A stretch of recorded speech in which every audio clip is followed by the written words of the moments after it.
তো গাইস, আগের পার্টে তো দেখলেই যে আমি মেকআপ রিমুভ না করেই বেরিয়ে পড়েছি। তো তারপরে কি হলো এই ভিডিওটাতে তোমাদের সাথে শেয়ার করছি।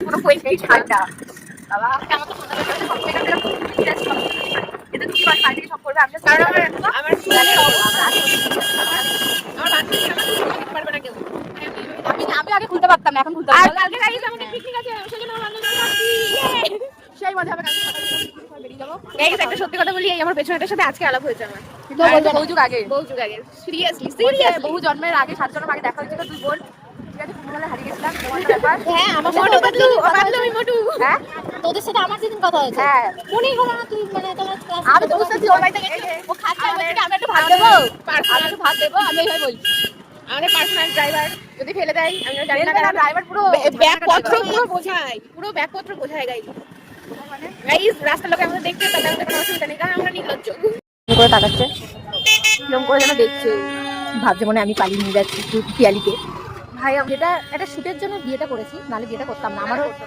করার কোনো ইচ্ছা হ্যাঁ আমাদের দুজনের ওনার পার্টনার আছে আমার পার্টনার নেই না না এটা কথা ভুল ওটা। তারপরে চলে এসেছিলাম একটা আন্টির বাড়ি কেক নিতে। আমার বান্ধবী মানে মঞ্জিষ্ঠা ও একজনের কাছে কেক বানাতে দিয়েছিল, তো সেটাই নিতে এসেছিলাম। তো সেই আন্টির বাড়ি একটা বিল্লু ছিল, এনার নাম হলো রানী।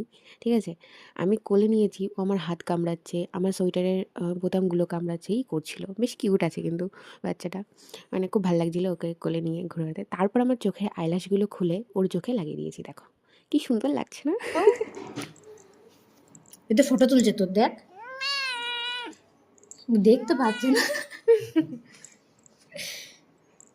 আবার মঞ্জিষ্ঠাদের বাড়ি এসে ও এখন আমার হেয়ারটা খুলতে বসেছে, তারপরে করব মেকআপ রিমুভ। ওই এত সুন্দর করে সাজিয়েছে, ওর হাত দিয়েই খোলাবো, ওই জন্য তো রাত্রে রয়েছি।